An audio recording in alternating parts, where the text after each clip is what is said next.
Alors, salut tout le monde. Voici une autre petite vidéo sur les opérations intellectuelles. Cette fois-ci, ça va être sur l'opération qui se dit dégager des différences et des similitudes. Alors, je vais enlever ça. Je vais aller tout de suite à l'exercice. Donc ici, vous vous souvenez encore une fois des pages de cahier que je vous avais demandé de faire il y a déjà de cela 2 semaines.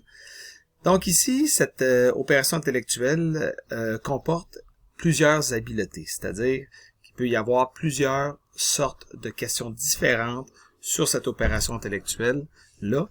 Donc, c'est important de les comprendre, chacune d'entre elles. OK? Et c'est ce que je vais faire avec vous. Donc, si on commence, donc il y a 5 habiletés. La première, OK? Oh, non, c'est pas ici. Excusez-moi. Voilà. Donc, la première habileté, donc le premier genre de question que vous allez être appelé à répondre pour cette opération intellectuelle-là, c'est celle-ci. Indiquer ce qui est différent par rapport à un ou plusieurs objets de comparaison. Donc, vous devez trouver une différence. OK? Là, si je vais voir dans mon exemple, c'est la première ici, hein, indiquer ce qui est différent par rapport à un ou plusieurs objets de comparaison.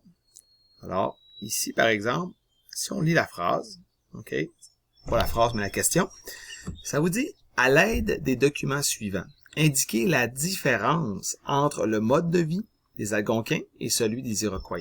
Donc, vous voyez ici, c'est identifier qu'est-ce que vous devez comparer. Parce que ces questions-là, si on vous demande de trouver une différence, ça doit être par rapport à un objet de comparaison. Et vous lisez attentivement la question, puis ça va vous le dire. Ici, c'est le mode de vie, OK, entre ces deux groupes qui sont là, les Iroquois et les Algonquins. Donc, une fois que vous savez ça, vous regardez vos documents, vous essayez d'identifier les détails qui vont vous révéler des différences, OK? Et si je regarde la réponse, une phrase complète, toujours écrire une phrase complète. Les Iroquois sont sédentaires, tandis que, ça c'est très important de le mettre, ce petit mot-là. Ça pourrait être alors que ou tandis que. Ça indique que vous m'exprimez la différence, vous faites la comparaison. OK? Donc les Iroquois sont sédentaires, tandis que les Algonquins sont nomades. Voilà ce qui est différent. Donc ils ont un mode de vie différent. Les uns ont le mode de vie sédentaire, les autres ont le mode de vie nomade. Donc très important de l'exprimer. D'accord? Donc ça, c'était une des habiletés à trouver. L'autre habileté, l'autre genre de question que vous pourriez avoir, en fait, c'est à peu près la même que la question, que le type 1. Cette fois-ci, par contre, c'est d'indiquer ce qui est semblable. Donc là, cette fois-ci, c'est, au lieu d'essayer de trouver une différence, c'est de trouver ce qui est semblable.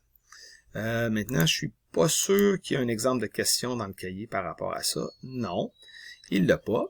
Mais ça serait le même genre de question, mais au lieu de dire indiquer la différence, ça serait indiquer la similitude au sujet du mode de vie des Algonquins et des Iroquois. Donc là, ça serait d'essayer de trouver une similitude. Qu'est-ce qui est semblable? Là, rapidement, comme ça, en regardant les deux documents, on peut voir que dans les deux cas, ils utilisent comme moyen de transport le canot. OK? Ça pourrait être ça. Parfait. Maintenant, si on va au troisième type de question qui pourrait être avec cette opération intellectuelle-là, c'est indiquer le point précis, donc le sujet précis sur lequel deux acteurs, donc des gens qui ont vécu pendant la période de temps qu'on regarde, ou deux historiens, donc des spécialistes de la période de temps qu'on regarde, sont d'accord. Donc, sur quel point précis, OK, deux acteurs ou deux historiens sont d'accord. OK, ça c'est la convergence. Alors, si on regarde un exemple ici, je vais aller voir s'il y en a un. Pour convergence. Voilà. Donc, si je lis cette question-là, ça dit « Les documents suivants, 1 et 2, présentent les points de vue de deux témoins de la bataille des plaines d'Abraham. » Donc, des témoins, ça, c'est des acteurs.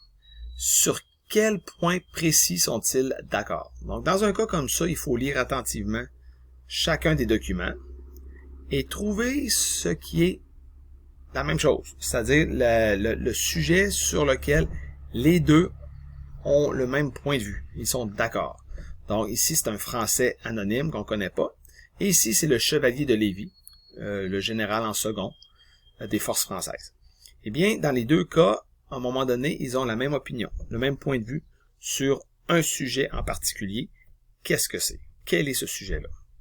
Donc, c'est important de trouver, dans les deux cas, le même sujet et le même point de vue. Alors, si on regarde la réponse, la décision trop hâtive, trop rapide de Montcalm d'attaquer les troupes britanniques. Donc, dans les deux cas, les deux acteurs trouvent que Montcalm, le général en chef, a agi trop vite. Il a envoyé ses troupes affronter les Britanniques trop rapidement. Ou ici, la deuxième option de réponse, la décision de Montcalm d'affronter les Britanniques sans avoir réuni toutes ses troupes. Donc, c'est comme une façon différente de dire la réponse. D'accord? Donc, ça, c'est le point précis sur lequel ils sont d'accord. OK. Maintenant, l'autre type, en fait, c'est la même chose, mais cette fois-ci, c'est le désaccord. Donc, indiquer le point précis sur lequel les deux acteurs ou deux historiens sont en désaccord. Donc, la divergence. Donc, si je retourne à mon exemple de question, cette fois-ci, la question aurait été formulée, encore une fois, sur un grand sujet en particulier, mais là, ça aurait été sur quel point précis sont-ils en désaccord.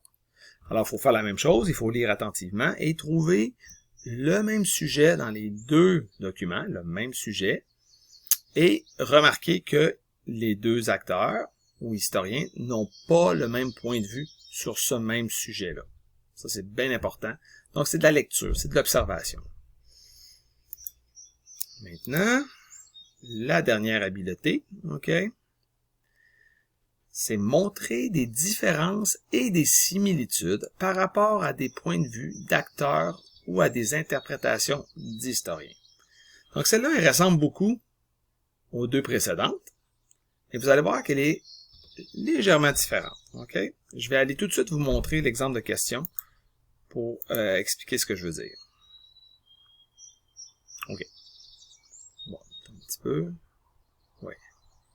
Oui, ici, vous avez encore une fois deux documents. Et la question, c'est la suivante. À l'aide des documents suivants, montrez en quoi les points de vue des gouverneurs Murray et Carleton, James Murray, Guy Carleton, sont semblables.